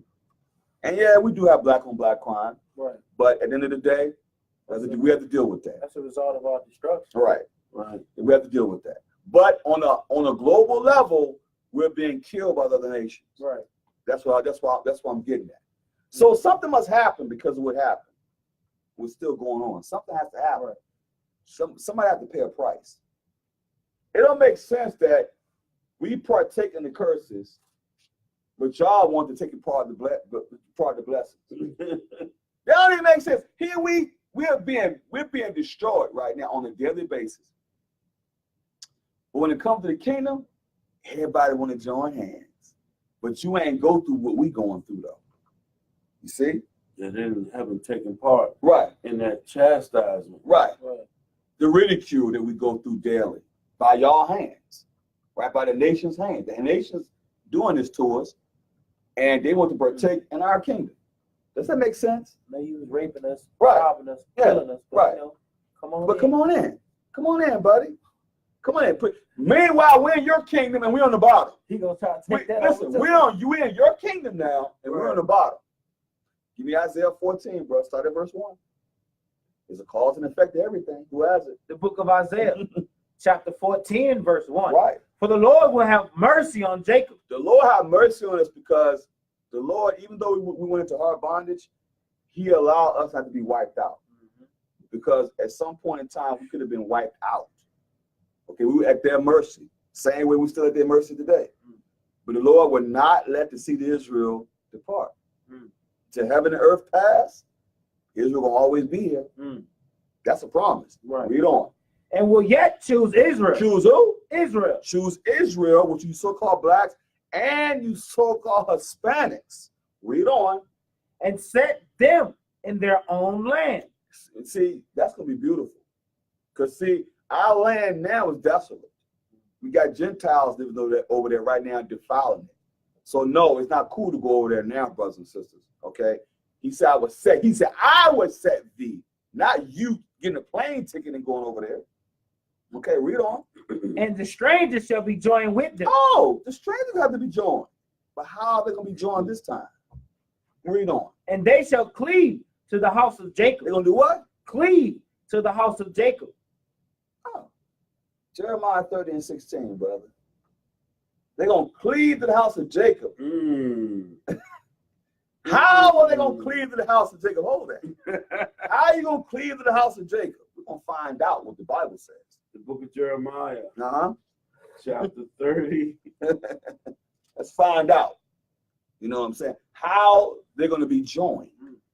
The book of Jeremiah, chapter 30 and verse 16. Okay. Therefore, all they that devour thee. Didn't we get devoured? We just read about it. The historians prove we got devoured, got destroyed, got killed. Still being killed today. Still being spoiled today. Read on. Shall be devoured. Oh, so now payback now. Because it happened to us.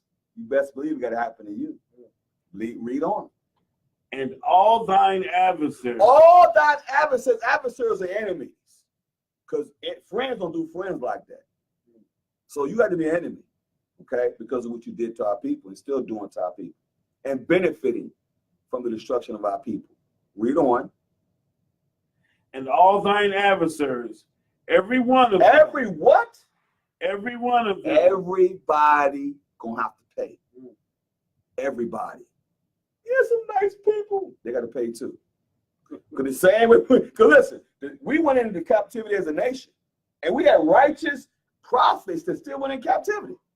So what makes y'all think y'all getting off that easy? Wasn't Jeremiah a nice person? Jeremiah was a prophet. Daniel was a prophet. He went to two captivities. Ezra was a prophet. He went to 2 captivities. So why y'all can't pay for it? You got to pay. You got to pay for what you did. That's righteous. Didn't we serve? Aren't we being put down? So you must pay for what you did. Is that righteous? Let me tell y'all something. When 9/11 happened, didn't they say they got the perpetrators have to pay for what they did? Yes, we're gonna get them for it. They're bad people. It's the same way now. So the Most High says, what does the Most High say? What does the Bible say? What does it say? Every one of them. Every one of them shall go into captivity. So go where? Into captivity. Hey, that's how they're gonna be joined to us, brothers and sisters. You gotta go in and you gotta serve your time. You did the crime, You have to serve the time and go. It didn't say just the bad ones. It didn't say just the bad ones. It said all. It said all of them got to go. All the nations that spoil thee shall be spoiled. Not just the white man. We don't want to make it a black and white thing. The white man, the Arabs, Africans, those dark-skinned nations. East Indians, the Chinese, Japanese, Persians, all of them got to pay. They all took part in this. They trying to act like, oh, I didn't do nothing. Yes, you did. You partook. You knew about it. You didn't do nothing to stop it. You knew the crimes were being committed, but you didn't want to stop it. You partook.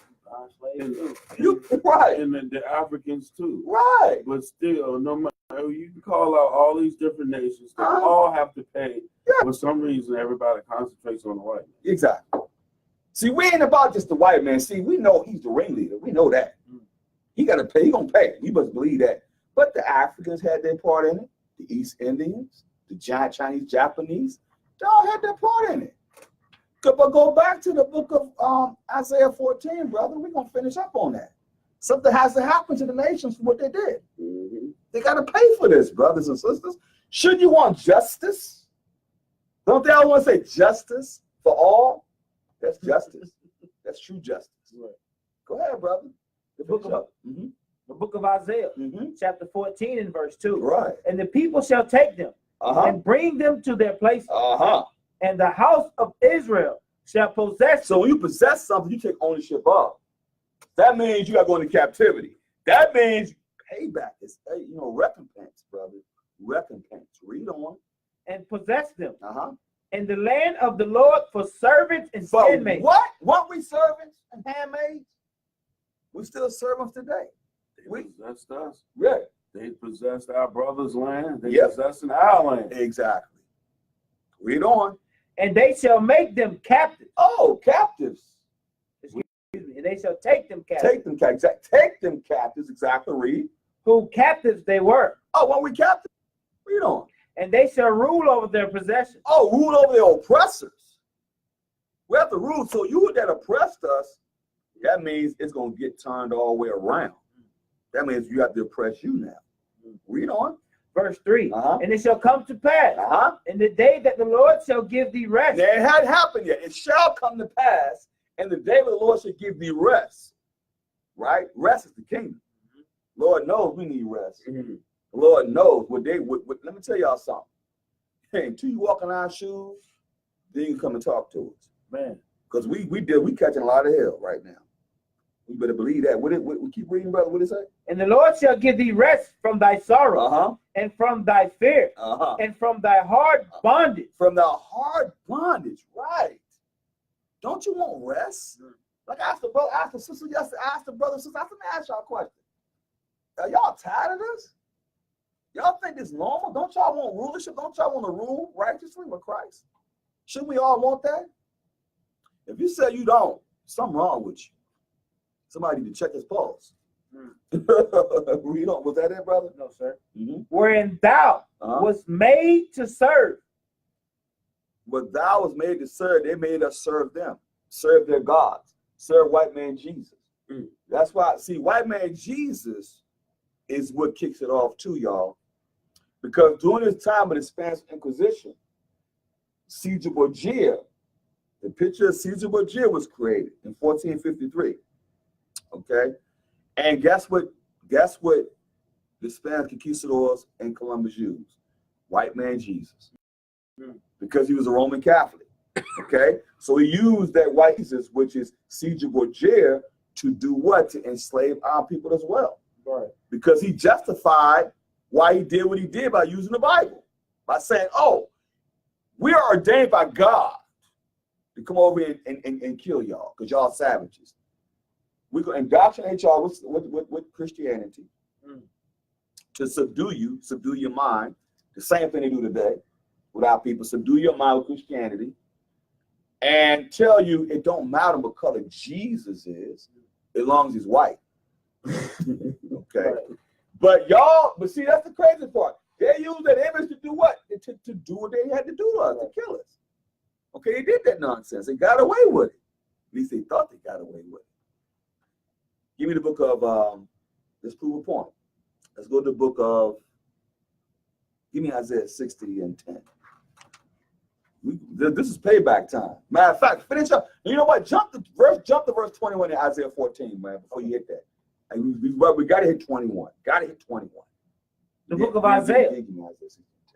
The book of Isaiah, chapter 14 and verse 21. Right. Prepare slaughter. Prepare what? Slaughter. The Bible says prepare slaughter. Didn't they slaughter us? Wasn't it a bloodbath when they killed us? He says prepare slaughter. Read on. For his children. For his children, because guess what? His children got to pay too. Our children died. You best believe when Christ comes back. Remember, brothers, when Christ comes back, that's when this must take place. Read on. Prepare slaughter. Prepare slaughter. Read. For his children. For his children. Read. For the iniquity.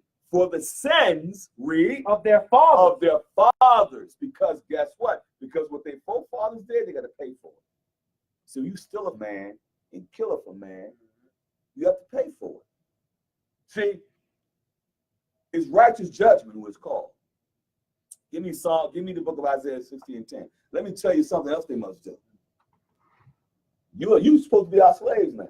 But see, that's the problem. People can't fathom that. Right. Oh, y'all so harsh.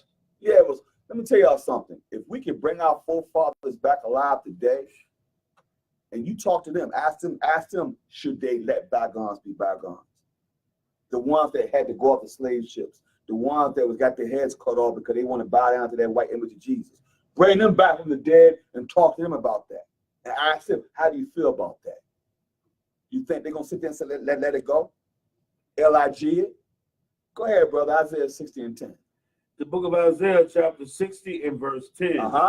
And the sons of strangers shall build up thy wall. Oh, so Trump talks about building a wall?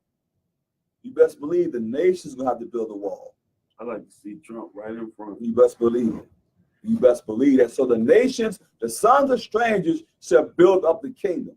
Because guess what? Didn't we build their kingdoms? Mm-hmm. Didn't we build this kingdom? You best believe we did. You best believe we did. And still are building it today. Read on. And their kings shall minister unto thee. Which means their nobles also go into captivity. All the high-ranking officials, all those people are going to captivity as well. Read on. For in my wrath I smote thee. And his wrath he smote thee. But in my favor have I had mercy on thee. I had mercy on thee. Read on. Therefore thy gates shall be open continually. Why should the gates be open continually? What must they bring to us? They shall not be shut day nor night. No. That men may bring unto thee the forces of the Gentiles. So all those riches, everything that you got to come to us. Because that right there, you have to pay for that. So you think you could just get off and just get away with this stuff? Let's find out what Christ said. Go to Revelation 13 and 9 and 10, brother. Go to Revelation 13, 9 and 10. Because the Messiah says something. Okay? Because y'all think for some odd reason, all this injustice is going to go on and ain't nobody going to pay for it. See, that's the problem. They romanticize. They romanticize our destruction all the time. Right. We don't take it serious enough. Okay? We do not take things serious. We bull jive around, think we can hold hands with the nations. And they think, oh yeah, y'all just too harsh. No, we're not harsh. We're just telling it like it is. Right. And if you don't like truth, then shame on you. Give me the book of the Revelation 13 and verse 9 and 10, brother. The book of Revelation, chapter 13 and verse 9. Okay. If any man have an ear, let him hear. Psalms 149. Go follow with the 9. Go ahead, bro. Verse 10. He that leadeth into captivity. You see what the Bible says? He that leadeth into captivity. Didn't they lead us into captivity? Yes, you did. You better believe they did. Read on. Shall go into captivity. Shall go. It says shall, which means future tense. Read on. He that killeth with the sword. Didn't we get killed with the sword? The bloodbath for 3 years. The bloodbath, the massacres. Okay. They celebrate Thanksgiving every year. Okay, that's foolish. But that's ignorance. Read on. Must be killed with the sword. They gotta get killed with the sword. Did we die by the hands of the sword? You better believe we did. Because you want to know why we died by the edge of the sword, brothers and sisters? Because we disobeyed the Most High. When we broke his commandments and we decided to go against his covenant, that's why we went into hard bondage. That's why he allowed these things to happen to us by the hands of the other nations. Was that it, brother? No, sir. Here is the patience and faith of the saints. The saints are the Israelites. If you don't know, the book of Psalms, chapter 148, verse 40. You have to go there. I'm just letting the people know who don't know. Okay? You okay? And it's just letting y'all know the patience of the saints of the Israelites, because we have to be patient. Right. That all the prophecies have to be fulfilled. Be patient. We're going to have our time. Lord's will. We're a part of that. Okay? But the book of Psalms, chapter 149, verse 5 through 9. Only 148. You get 148. Go ahead, brother. First. The book of Psalms, chapter 148 and verse 14. Okay. He also exalted the horn of his people, the praise of all his saints. The horn is a king, and that's Christ. Okay. It says he exalted the horn of his people. The horn represents the king, right? Right. The praise of all his saints. Even, meaning indeed, of the children of Israel. And that's who the saints are. And praise ye what? Praise ye the Lord. Praise ye the Lord. So now, Psalms 149 and verse 5. Let the saints. Let the what? Let the saints be joyful in glory. You better believe that. Let them sing upon their beds. You best believe that too. Let the high praises of God be in their mouth. And a two-edged sword in their hand. Payback is something else, brothers and sisters. Repair slaughter. Because for what they did, the Most High God gonna use Israel to recompense them. See, I'm gonna tell y'all something.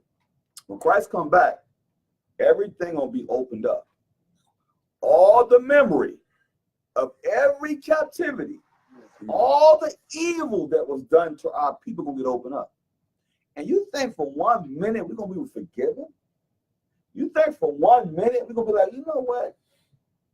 That was a long time ago. Nah, it ain't happening. It ain't happening. What did it say again, brother? What does the Bible say? The book of Psalms, chapter 149 and verse 5. Right. Let the saints be joyful in glory. All praises. Let them sing aloud upon their beds. Hallelujah. Let the high praise of God be in their mouth. Hallelujah. And a two-edged sword in their hand. What that two-edged sword gonna do? To execute vengeance. To execute what? To execute vengeance. That's what the Bible says. Vengeance. Read. Upon the heathen. Upon the who? Upon the heathen. And in case y'all know who the heathen is, heathen are the other nations. They have to pay. Because they did what? They did it to us. That's righteous judgment. I know it sounds harsh, but it's the truth. It must happen. Because guess what? You did it to us. The Most High God says it got to happen to you. That's what the Bible say, y'all. Listen, let God be true and the man a liar. You can't, look, we ain't making this up. Okay, this is what the Bible says. All right, that's future prophecy. Was that it, brother? To verse 8. To bind their kings with chains. You best believe their nobles. And their nobles with fetters of iron. They have to go into captivity. I don't care how high up you are. You got to go into captivity. You got to go. You got to go. Read on.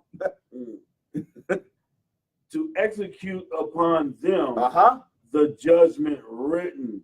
The judgment. The judgment written. The judgment. You see that, y'all? That's judgment. See, some of y'all need to understand something. The Most High God ain't playing. He ain't playing. See, God, y'all think judgment is something? Give me the book of Isaiah 61 and 8. Give me Isaiah 61 and verse 8. The Most High God loves judgment. Best believe that. The book of Isaiah, chapter 61 and verse 8. Right. For I, the Lord, love judgment. He loves what? Because he said judgment is what's going to be portrayed, is going to have to become to these people that did these things to us. He said he loves what? For I, the Lord, love judgment. I hate robbery. Didn't we get robbed and spoiled? See, he hates robbery. The Most High God hates robbery. Didn't they rob us of our land, of our language? They robbed us of our heritage. of our nationality, they stole that too. Call you an African American, call you a Hispanic, but you are the true children of Israel. They took that from us. We were robbed and spoiled. What did he say? We keep reading, brother. What did he say? He said, "Hate robbery." I hate robbery for burnt offering. Okay, but well, he hate robbery for burnt offering, but he hates robbery as well because that's wicked as hell. Let's just keep it honest. Okay, they must pay for that. But give me the book of Revelation, chapter 2, verse 26 and 27. And matter of fact, before you give me that, give me Proverbs 11:21 first. Then give me the Revelation 21, 2 and 26. Give me that first. Yeah, give me Proverbs 11:21 first, and then give me the other scripture. The book of Proverbs, chapter 11 and verse 21. Though hand join in hand. So you can join hand all you want. Join hand with Becky and Peggy Sue and Johnny up the block. You can go ahead and hold hands with them all you want. But read on. The wicked shall not be unpunished. They won't go unpunished because judgment, the Most High God loves judgment. And the judgment is what they did to us, they have to pay for it. See, that's what the Bible says. See, that's what people understand. We can't do anything right now, y'all, but organize ourselves together, come together in spirit and in truth. Violence, we can't do that because we don't have the power to do it. And there's not time. When Christ comes back, when we're in our power, that's when judgment gets executed. We have to keep it honest. That's what we have to let everybody know. This is not a hate campaign, it's a truth campaign. We're not about saying, let's organize, go out here and do some harm to somebody. No, that's crazy. Okay? When it's time to do that under the guidance of Christ, right, when he comes back and when he gives the word, that's when these things have to take place. I want to make that clear. Because some people get it twisted. Oh, they talk about they're going to do something to hurt somebody. No, we didn't. We didn't say none of that. We're telling you it's a future prophecy. Right. I have to clarify that for people who don't know. Right. Because people get simple. Right. Okay.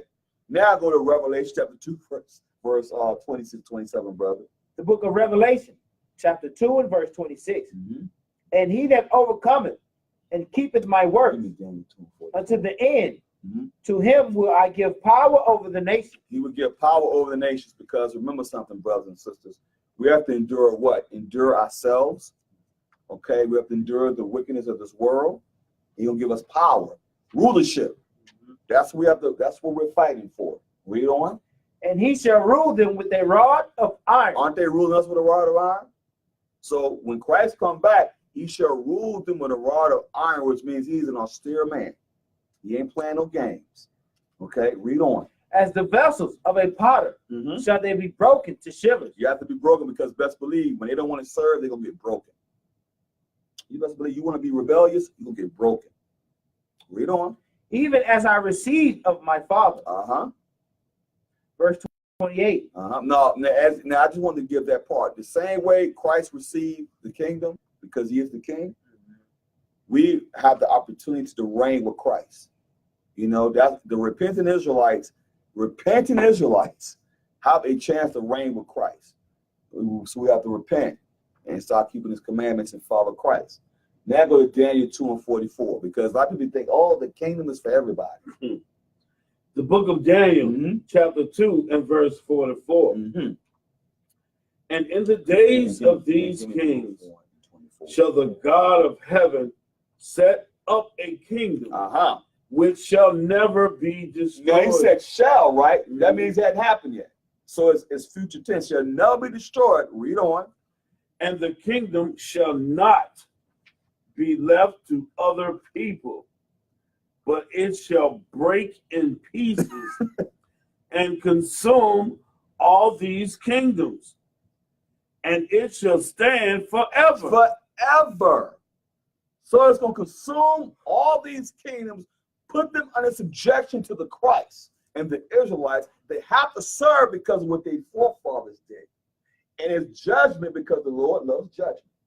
So these things must take place. It said shall, which means it shall take place. Last scripture, brother, because we're going to conclude today's class. Give me Baruch chapter 4, verse 24. The book of Baruch, chapter 4, and verse 24. Mm-hmm. Like as now, Mm-hmm. the neighbors of Zion. Now, remember, our neighbors, all the other nations, right? They know we went into slavery. They know about this. But what did they do? They didn't stop it. They didn't stop the war crimes. They partook in it. The neighbors of Zion, right? Read on. Have seen your captivity. They see like they saw it. They still see it today. The other nations know we're in captivity. They know that America has God's jewels. They know they're benefiting off of us because we are consumers, right?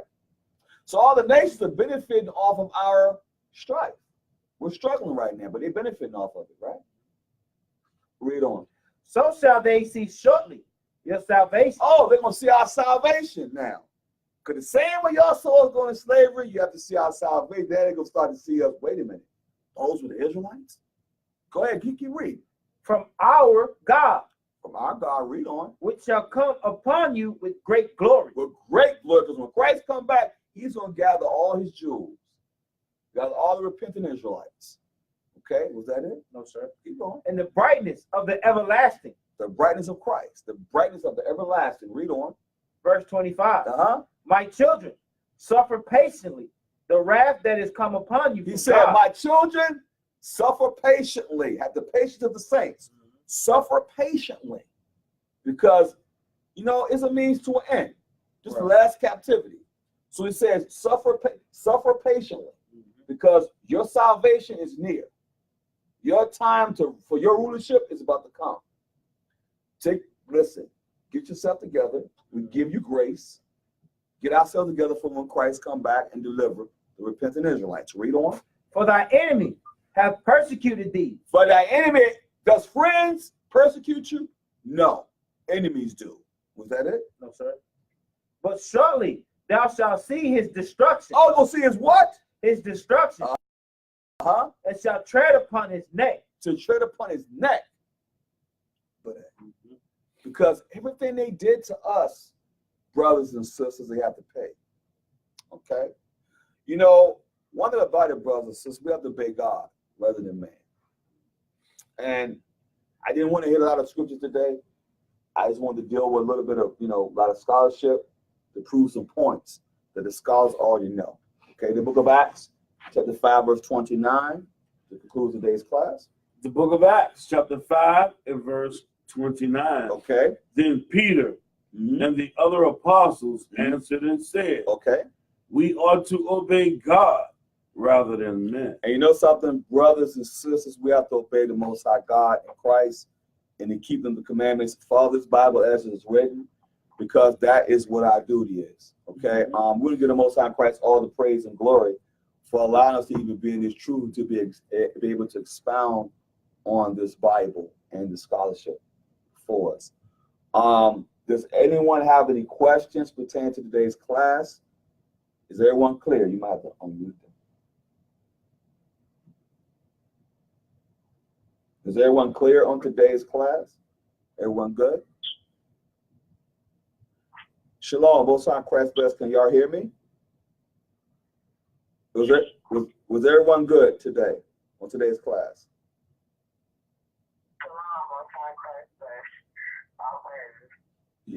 Everyone good? Well, okay, all right, everybody. All right, keep in mind, y'all, there's a new moon on the 9th at even, okay? It's going to be on Tuesday night. So prepare yourselves. As you know, you can't buy or sell, so prepare yourselves now. There's a new moon, okay? Just to remind y'all, all right? Like I said, I give them y'all stay strong, stay blessed. We know how it is, the valley of the shadow of death. That's where we at today. But like I said, y'all stay blessed, y'all stay strong, stay safe, okay? I want to say shalom, Most High Christ bless to everybody. Thanks for being on today's class. Shalom. Shalom.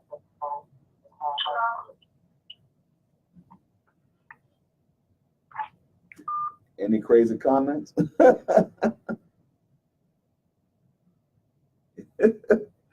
Any crazy jokers? No, not that